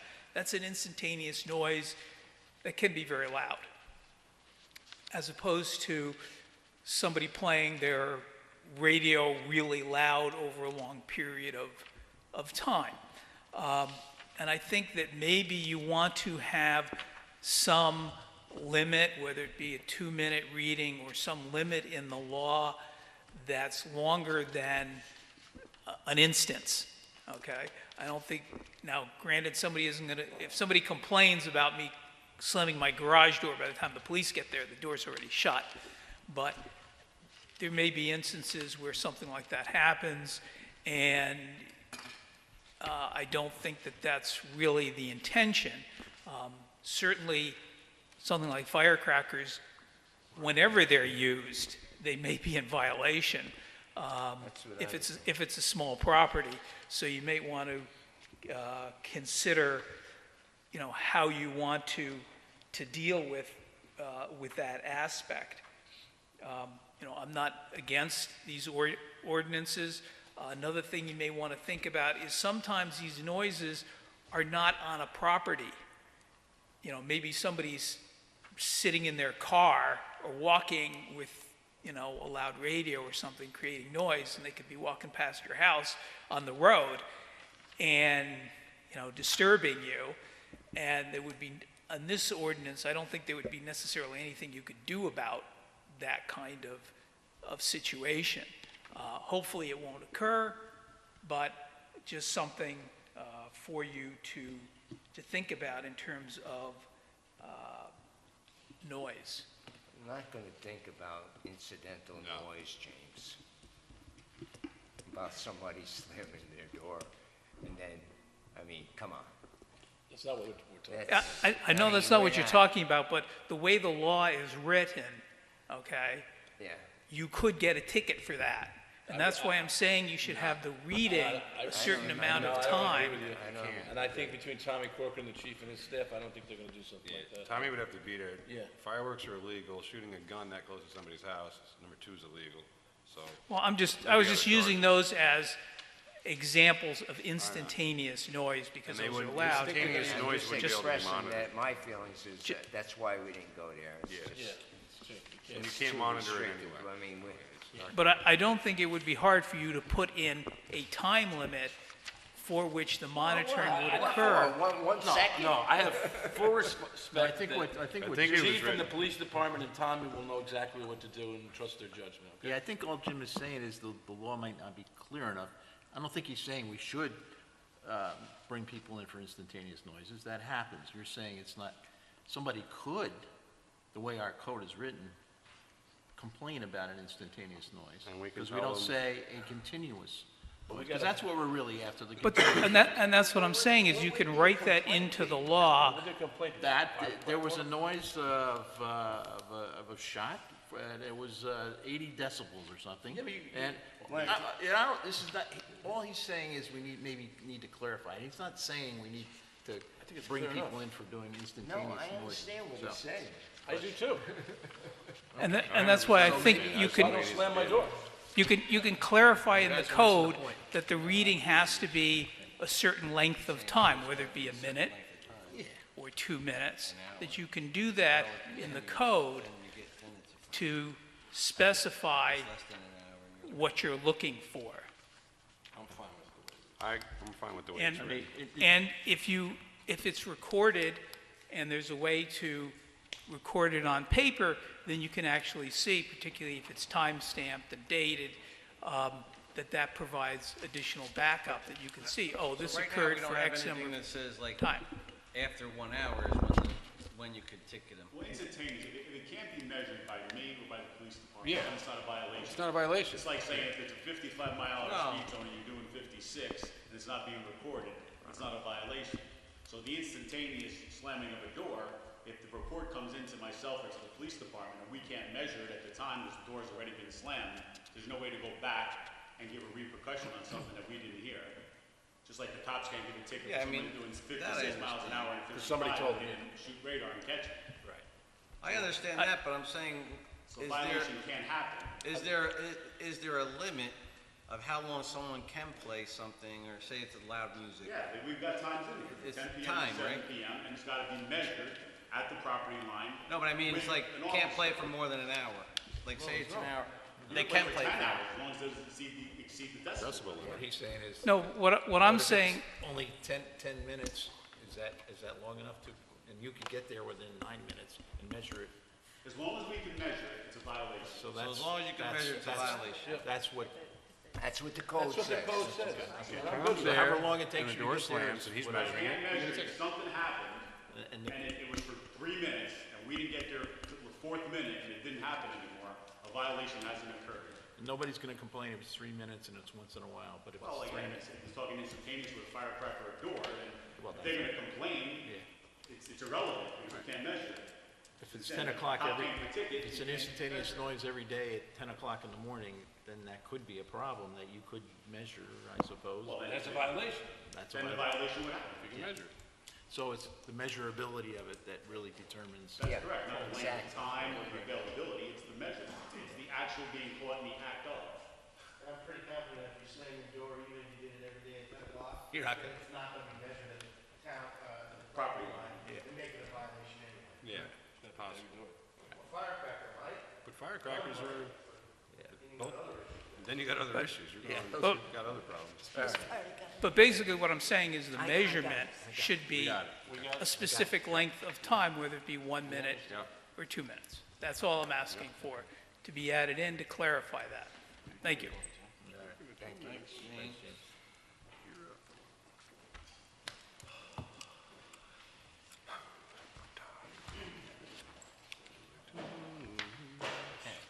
Mark Reynolds. I just want to ask about Resolution 51, Section 1 and Section 2, that zoning change. Is that one owner, both of those parcels? Section 1, the zoning map established under Section 155 of the Town Code is amended to change the zoning district designation of the following 108.41 acre parcel located at 132 Milton Turnpike from R1 to RAG1. Tax parcel number 1031-133.200. Is Section 2 the same? And the next one is also, so basically what happened is, to change that and not make it spot zoning, the nearest adjacent property, right, is the compost place, and they should have been RAG1 anyhow. I don't know how they got into R1, but to do the zoning for the first one, for the 132 Milton Turnpike, we also had to do the zoning change for the 2.99 acre parcel located on Milton Turnpike from R1 to RAG1. So this way, the one that's R, we changed to RG1, and then the next one is R, we changed that to RAG1, and this one is connected to RAG1. So this way, it's all consistent and it's not spot zoning.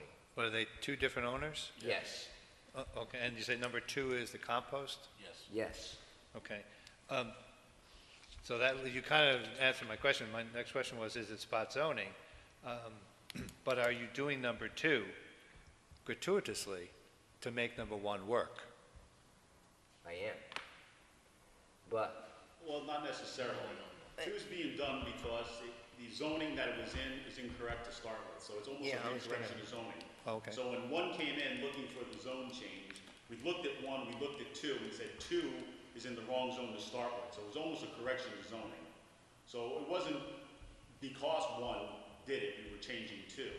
It wasn't, it was talked about, but two is being changed because it's in the wrong district to start with. You know, that compost is not allowed in R1. How it got in R1, we don't know. But to correct the zoning, we corrected it, bringing it to RAG1 to make it continuous anyway. Because due goes back a long time. That goes back a long time before it right. was us. So that's exactly what I said.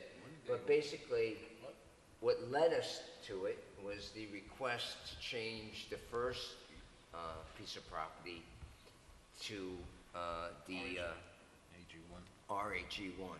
When we looked at it, we said, oh, compost is next to it. Why is that R1? It should be RAG1.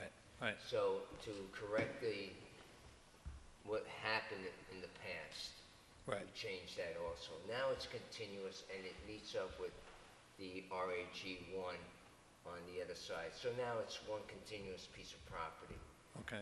and different zoning, but it eliminates spot zoning. And we, like Tom says, we corrected something that shouldn't have been Okay. back in the day. One other question on Section 3, which is the raising from 35 feet to 45 feet in the HD zone. Does the town have a fire truck that could reach that high? No, No. Not in the town but limit. the town next to us does. So, Which town is that? Highland. Highland does. Middle Hope has one, New Paltz has one, Right. City of Poughkeepsie has one. City of Poughkeepsie has two, Arlington has two, Fairview has one. So, They're all but you mutual add aid extra, partners. you would add, in theory, you could They're all add mutual aid. extra time for a fire truck to get there. In theory, you could, but it's recognized underneath ISO as long as it's called underneath the first alarm. Okay, You're talking time, you're talking 1-2 minutes. you know. okay. And anything that's it would be up to 4 stories at this point, would be underneath international code. And you're talking about sprinklers. Sprinklers. You're talking about, basically box-style construction, so it's not free to open fire. Right. So it's not like we're building a 100-year-old. So, just to be clear on the Section 3, the board, 3 members of the board voted for that. 2 of us didn't vote for the 4-story building. Who are the two? Myself and Councilman Baker. But that being said, a lot of people have asked me, is it specifically for some individual? And the answer is absolutely no. We don't know anybody that would come and build a 4-story hotel or anything like that. My get-up was on that whole thing is we should wait, and then that would be a bargaining chip. But the board feels that we should No, just put it in. Well, that would be spot zoning. No. It would be changing code. I mean, it wouldn't be. No, bargaining. like we did in previous different projects.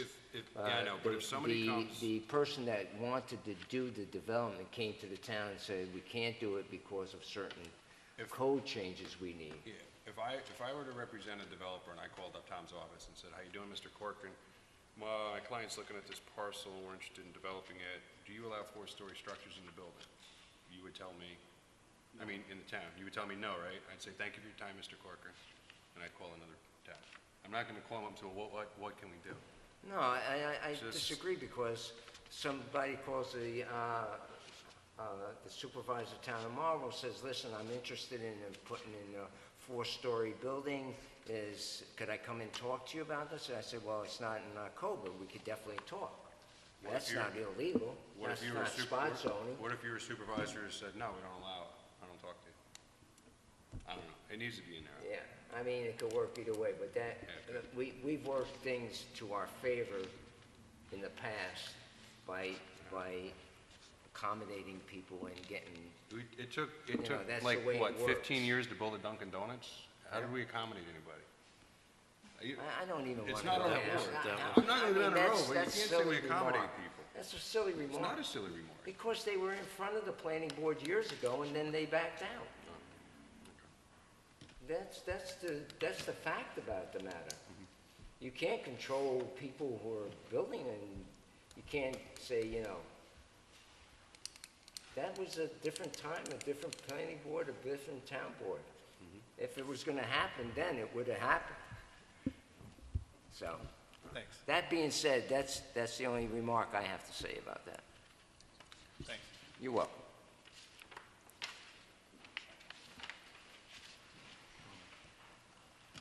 Public hearing, public comments, anybody else? We're good? Let's go through the resolutions.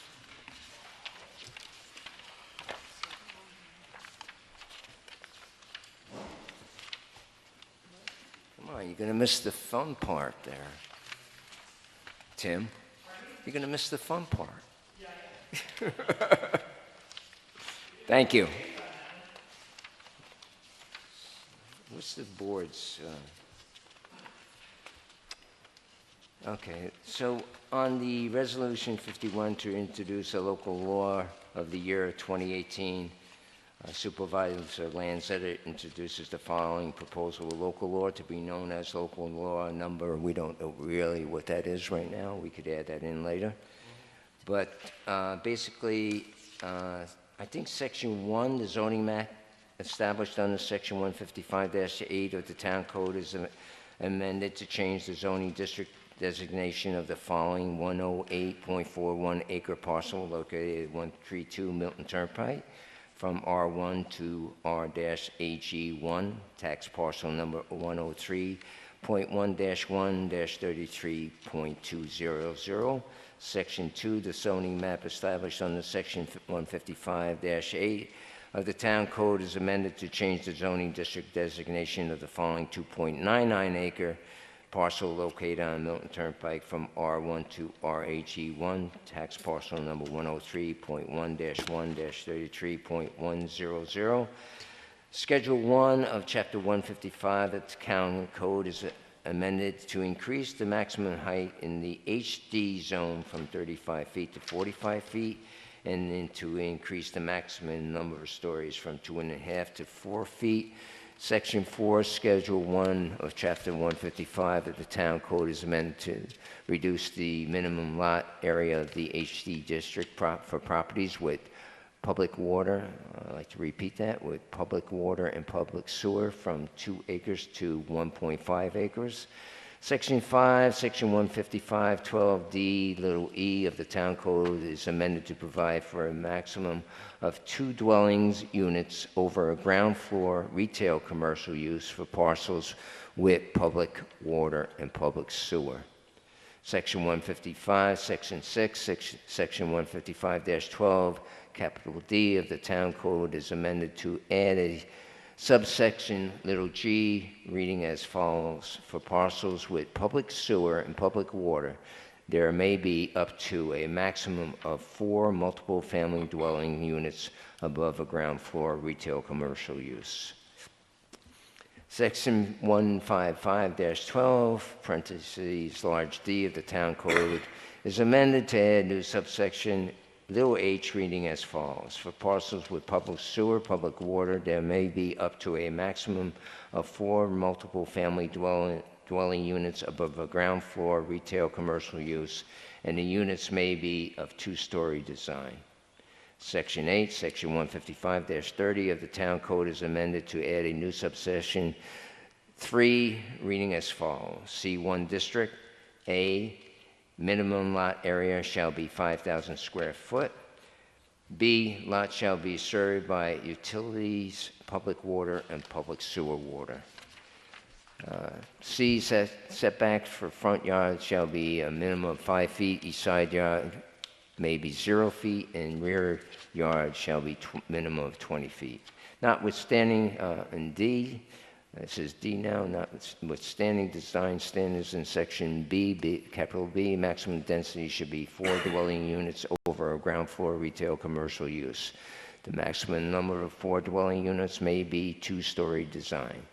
Now, on E, notwithstanding other provisions found with Chapter 155 and notwithstanding design standards set forth within Section capital B, adjusting building may be connected to provide multiple family dwellings over ground floor retail commercial use in order to share infrastructure such as a common elevator or other common infrastructure subject to planning board approval. Extension of a public water and public sewer service shall not burden any existing water or sewer district with any cost of debt associated with the extension. Hold on, gentlemen, here we go. Section 9, Section 1 of Chapter 155 is amended, little a in parentheses, to add references to footnotes 1 and 2 immediately to the right of title of Schedule 1, which is lot, yard, and height regulations, and little b in parentheses to add the following footnote: 2 maximum setbacks are subject to Section 155-52 and R-AG-1, R-1 and HD zones that are next to active agricultural lands in efforts to preserve and protect agricultural practices. This minimum setback is 75 feet from the property line, and line shall precede other minimum setbacks identified in Section I. Section D, if any of the section of this local law shall be held unconstitutional, invalid, or ineffective, the whole or in part, such determination shall not be deemed to affect, impair, invalidate the remainder of this law. The local law shall affect upon filing with the Secretary of State, Supervisor Lanzetta advises the town board that pursuant to most municipal home rule law of New York, State of New York, it will be necessary to hold a public hearing upon this local law. You offered the following resolution, was seconded by I'll second it. Mr. Molinelli, Councilman Molinelli, who moved its adoption. Whereas, as I guess Supervisor Lanzetta has introduced this law for the town of Marlborough to be known as local law number, I don't know what number that is. Do you have any idea where we are? 2. 2? This will be 2, if you want to go in And this then- order of the resolution. Okay. We'll put 2 in there. Amending various provisions of Chapter 155 as described within the title of this local law within the following public hearing notice. And we have the public notice, notice of public hearing, and take further notice that copies of the aforesaid proposed local law will be available for examination at the office of Clerk of the Town of Marlborough, 21 Milton Turnpike, Milton, New York, 12547, between the hours of 8 a.m. and 4 p.m. on all business days between the date of this notice and the date of the public hearing.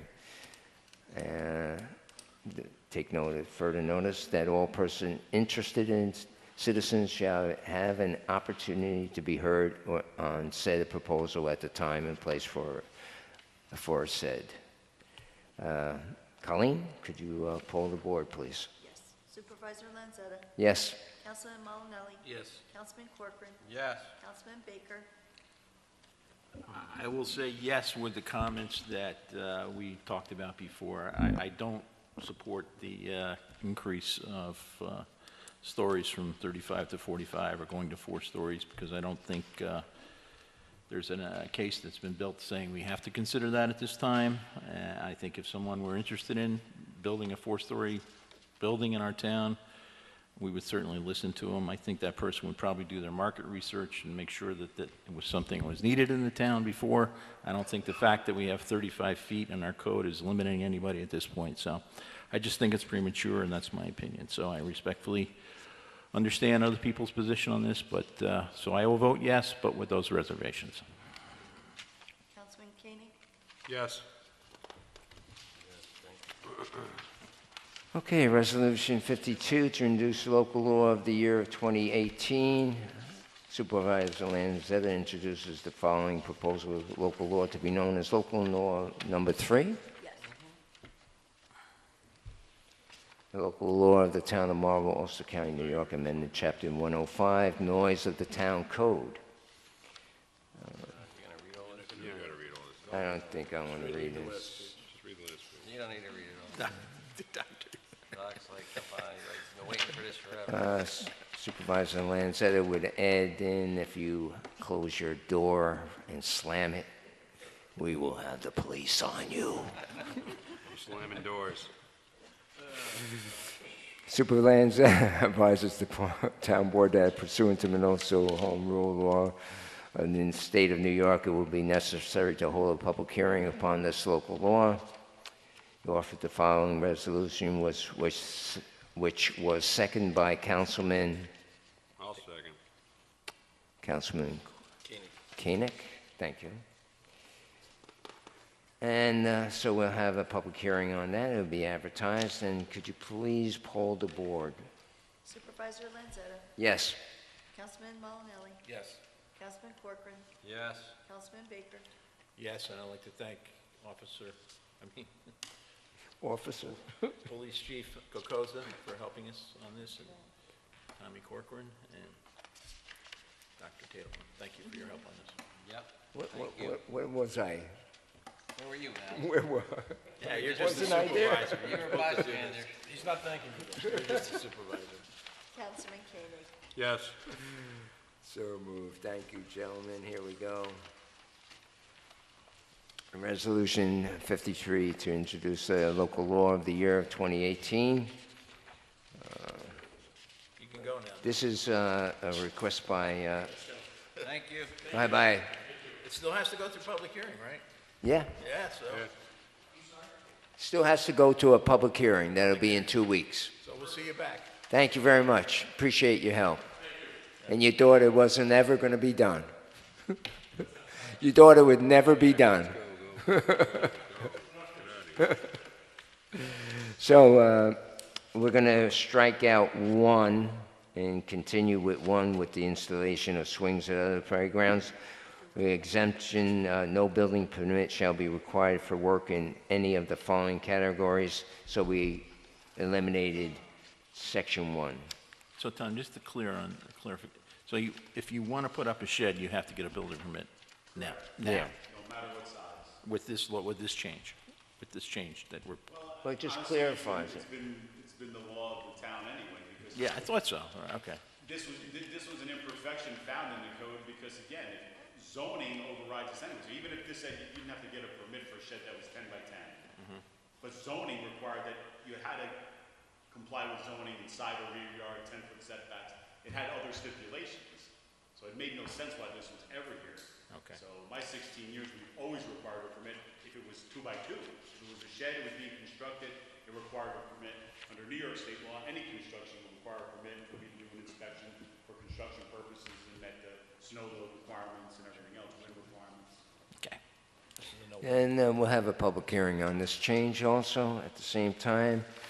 And Colleen, could you please poll the board? I just need somebody to second it. I'll second. Councilman? Hey, I need a second, I'm sorry. Okay. Scott got this. Okay. Howard gets the next. Supervisor Lanzetta? Yes. Councilman Malinelli? Yes. Councilman Corcoran? Yes. Councilman Baker? Yes. Councilman Koenig? Yes. Okay, moving right along. Resolution 54 to create a more effective transfer station. Supervisor Lanzetta proposes the following, whereas the Transfer Station Committee, along with the Town Board of the Town of Marlborough, wishes to have a more cost-effective transfer station. And whereas the following changes are the recommendations of the Transfer Station Committee. New B permit holders will be allowed to dispose of only 2 30-gallon containers of yard waste, brush, per transfer station visit. The rate for C&D disposal will be changed from $80 to $100 per pickup truck load. The rate for brush disposal will be changed from $55 per truck load to $10. And now therefore be it resolved that the above changes become effective August the 1st, 2018, and moves for its adoption. Councilman Corcoran? Yep. Councilman Malinelli? Yes. Councilman Koenig? Yes. Councilman Baker? Yes. Supervisor Lanzetta? Yes. Thank you, everybody, for your patience. Make a motion to adjourn? All in favor? Opposed? None being said. Thank you. Carl.